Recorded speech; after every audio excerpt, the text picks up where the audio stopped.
આપણે કહીએ ફ્રેશ થઈ ગયા, ભગત ફ્રેશ થઈ ગયા, હાશ.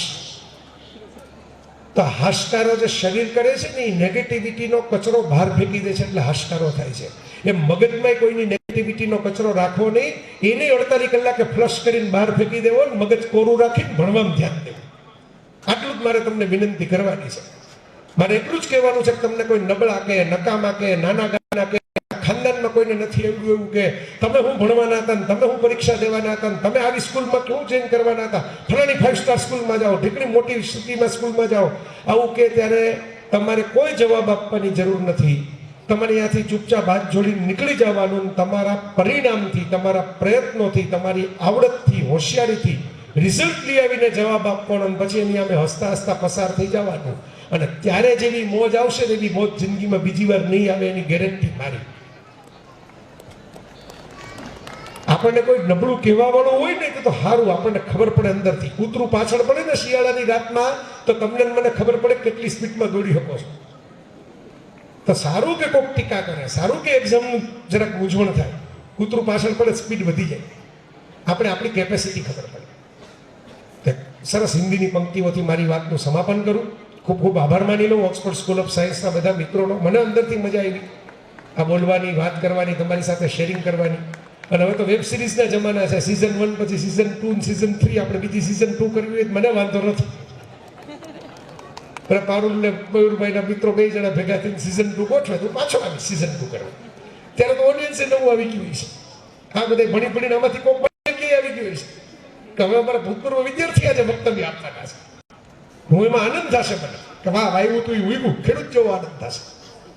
તો 3-4 લીટીની પંક્તિ કહું છું ખાલી તમને, 4 જ લીટીમાં તમને આ સમજાવી દઉં. પાઉં દલદલ મેં સહી જમાએ રખ. કાદવમાં કીચડમાં પગ હોય ને તો લપસી પડાય, એટલે ઉભા રહેવું પડે, સ્થિર થવું પડે, ઝડપથી દોડાય નહીં. પાઉં દલદલ મેં સહી જમાए રખ, मुसीबतों में हौसला टिकाए रख. कौन कहता है पानी को छलनी में भरा नहीं जा सकता? पाણીને ચાળણીમાં ભરીને કેવી રીતે આપો? સાયન્સનો પ્રશ્ન છે. કેમ આપવું પાણીને ચાળણીમાં ભરીને? બર્ફ જમને તક ધૈર્ય ટિકાए रख. પાણીનો બરફ કરી રાખો, ચાળણીમાં ભરીને આપી શકો. ચેલેન્જ આપે તો વિજ્ઞાનની શોધ જ એવી રીતે થઈ, વિજ્ઞાનનો વિકાસ જ આમ થયો જગતમાં. કે ન થાય કેમ ન થાય?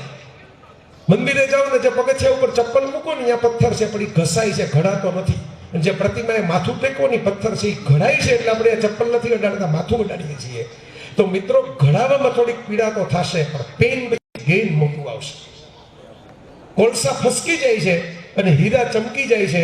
2 કાર્બનના બનેલા છે એવું વિજ્ઞાન ભણાવે છે, પણ જે કોલસા કાર્બનનો બનેલો જે પદાર્થ મજબૂતીથી સહન નથી કરી શકતો એ હાથ કરીને જાય છે, અને જે હીરો મજબૂતાઈથી એના બંધનો ટકાવી જાય છે અને મુકાબલો કરે છે પરિસ્થિતિનો, હથોડાનો અને ઘાનો, ઘડાઈ જાય છે અને હજારો વર્ષો સુધી લોકોની આંગળીમાં, માથાના મુગટમાં, તિજોરીમાં મખમલની ગાદી ઉપર પડે છે. તમે બધા હીરા થઈને મખમલની ગાદી ઉપર બેસી શકો છો. બંધારણ તો એ જ છે, નક્કી આપણે કરવાનું છે. કોલસા થવું છે, હીરા થવાનું છે, પગથિયા થવાનું છે, પ્રતિમા થવાનું છે. આપણા હાથમાં છે, આપણે નક્કી કરવાનું છે. મને ખુશી કે ઓક્સફર્ડ સ્કૂલ ઓફ સાયન્સમાં આવી રીતે વિજ્ઞાનીઓએ આમ જ યાત્રા કરીને ડાર્વિને બધા નિયમો શોધ્યા, મૂળિયા નીચે જાય નામ ઉતાર, મેન્ડેલે વટાણા લઈ લઈને પ્રયોગો કર્યા. કેટલા બધા દુનિયામાં વિજ્ઞાનીઓએ જાત જાતના ખેલ કર્યા છે. એ કોઈને ખબર થોડી હતી કે આનું શું પરિણામ આવશે, પણ આવ્યું પરિણામ. એન્જિનો બન્યા, કાર બની, માઇક્રોફોન બન્યા, ઇલેક્ટ્રિસિટી બની. તો આવતીકાલે એવું કેમ ન બને?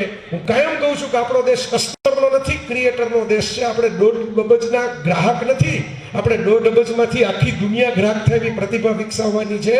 તો એવું કેમ ન બને કે આમાંથી કોઈ ડાર્વિન, આમાંથી કોઈ ન્યૂટન, આમાંથી કોઈ નવો સાયન્ટિસ્ટ એવો પેદા થાય કે જે આખી દુનિયાના હાથમાં હોય એવી કોઈ વસ્તુ બનાવીને આપે, ભારતનું નામ રોશન કરે, અમરેલીનું નામ રોશન કરે, આ શાળાનું નામ રોશન કરે. હું એ સપનું તમારી આંખમાં મૂકીને જાઉં છું કે આપણે ખાલી એક્ઝામ પાસ નથી કરવાની, આપણે તો એ લેવલે પહોંચવાનું છે કે એક દિવસે સાયન્સની દુનિયામાં આવે અને જ્યારે આપણે આખી દુનિયાની વચ્ચે તાળીઓની ગુંજમાં પેલો પુરસ્કાર મળતો હોય અને પૂછે કે કઈ સ્કૂલમાં ભણ્યા હતા તમે, ત્યારે બાયોડેટામાં એમ લખાય કે Oxford school of science, Amreli. Thank you. 2 હાથ ઊંચા કરીને